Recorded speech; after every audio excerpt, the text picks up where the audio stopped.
കാലാപാനിയിലെ അദൃശ്യ നൊമ്പരങ്ങൾ. ഒരു ജയിലിന്റെ കഥ. ചരിത്രം തുടങ്ങുന്നത് 1857 സൈനിക വിപ്ലവത്തിൽ നിന്നാണ്.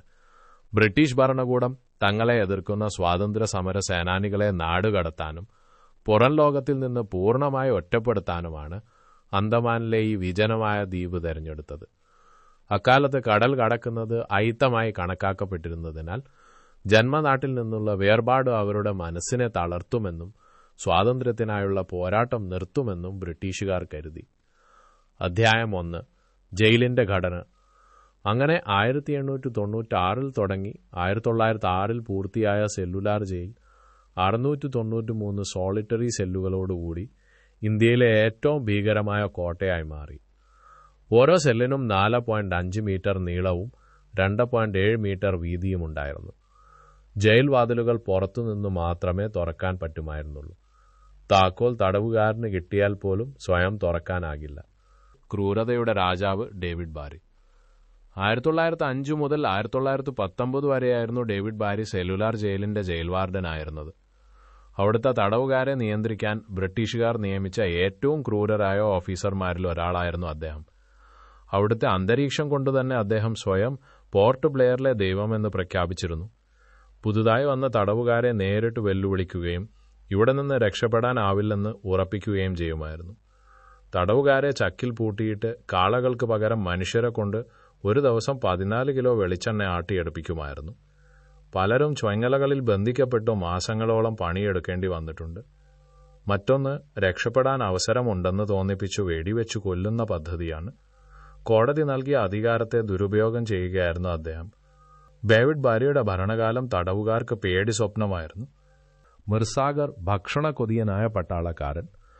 കാലാപാനിയിലെ തടവുകാർക്ക് വേണ്ടിയിരുന്ന നല്ല ഭക്ഷണത്തിന്റെ ഒരു വലിയ ഭാഗം തട്ടിയെടുത്തിരുന്ന ഒരു ക്രൂരനായിരുന്നു മിർസാഗർ. ഇയാളൊരൽപ്പം മാംസം തിന്ന് വീർത്ത പിശാചെന്നൊക്കെ തടവുകാർ അയാളെ വിളിച്ചിരുന്നു. തടവുകാർക്ക് പരുക്കൻ വസ്ത്രങ്ങളും മോശം ഭക്ഷണവും നൽകുമ്പോൾ മിർസാഗർ എല്ലാ സൗകര്യങ്ങളും അടുത്തുനിന്നുണ്ടായി. ജയിലർ ഡേവിഡ് ബാരിയുടെ ഒത്താശയോടെ മിർസാഗർ ഇഷ്ടമുള്ള ഭക്ഷണം ഉണ്ടാക്കി കഴിക്കുമായിരുന്നു. തടവുകാർ കഠിനാധ്വാനം ചെയ്തുണ്ടാക്കുന്ന തേങ്ങയും വെളിച്ചെണ്ണയും ഒക്കെ വിറ്റുകിട്ടുന്ന തുകയിൽ നിന്ന് ഇയാൾ ഒരു പങ്കു വാങ്ങി എല്ലാ സുഖഭോഗങ്ങളും അനുഭവിച്ചു. തടവുകാരുടെ അനുഭവങ്ങൾ. ഡേവിഡ് ബാരിയുടെ ഭരണകാലത്ത് തടവുകാരുടെ ജീവിതം അങ്ങേയറ്റം നരകതുല്യമായിരുന്നു. രാവിലെ മുതൽ വൈകുന്നേരം വരെ കഠിനാധ്വാനം. തേങ്ങയിടൽ, അത് പറിക്കൽ, ചക്കിലാട്ടി എണ്ണയെടുക്കൽ, കയറുണ്ടാക്കൽ, ഇതൊക്കെ ചെയ്യണം. നിശ്ചിത അളവിൽ ജോലി ചെയ്തില്ലെങ്കിൽ കടുത്ത ശിക്ഷയായിരിക്കും. ചണനാരുകൊണ്ടുള്ള പരുക്കൻ വസ്ത്രങ്ങൾ, മോശം ഭക്ഷണം, വൃത്തിഹീനമായ സാഹചര്യങ്ങൾ, ഇതെല്ലാം അവരുടെ ജീവിതം കൂടുതൽ ദുഷ്കരമാക്കി. ചിലർക്ക് മാരകമായ രോഗങ്ങൾ പിടിപെട്ടാലും ആവശ്യമായ ചികിത്സ ലഭിക്കാറില്ലായിരുന്നു. ജയിലിലെ പീഡനങ്ങൾ സഹിക്കാനാവാതെ ചിലർ ആത്മഹത്യയ്ക്കും ശ്രമിച്ചിട്ടുണ്ട്. സവർക്കറും കാലാപാനിയിലെ ജീവിതവും. വിനായക് ദാമോദർ സവർക്കർ ബ്രിട്ടീഷ് വിരുദ്ധ പ്രവർത്തനങ്ങളുടെ പേരിൽ 2 ജീവപര്യന്തം തടവിനു ശിക്ഷിക്കപ്പെട്ടാണ് അന്തമാനിലെത്തുന്നത്. ലണ്ടനിലെ ഇന്ത്യ ഹൌസിലെ പ്രവർത്തനങ്ങളിലൂടെയാണ് അദ്ദേഹം ബ്രിട്ടീഷ് ഭരണകൂടത്തിന്റെ കണ്ണിലെ കരടായത്. ജയിലിലെ അങ്ങേയറ്റം പ്രയാസകരമായ സാഹചര്യത്തിലും മറ്റു തടവുകാരെ സംഘടിപ്പിച്ചു പഠിപ്പിക്കാനും വായനയെ പ്രോത്സാഹിപ്പിക്കാനും അദ്ദേഹം ശ്രദ്ധിച്ചു. 10 വർഷത്തോളം അദ്ദേഹം ഈ നരകതുല്യമായ സെല്ലുലാർ ജയിലിൽ കഴിഞ്ഞു. പിന്നീട് 1921 അദ്ദേഹത്തെ രത്നഗിരി ജയിലിലേക്ക് മാറ്റുകയായിരുന്നു. ഇന്നത്തെ ജയിലും സ്മാരകവും. ഇന്ന് അന്തമാനിലെ ഈ ജയിൽ ഒരു ദേശീയ സ്മാരകമാണ്.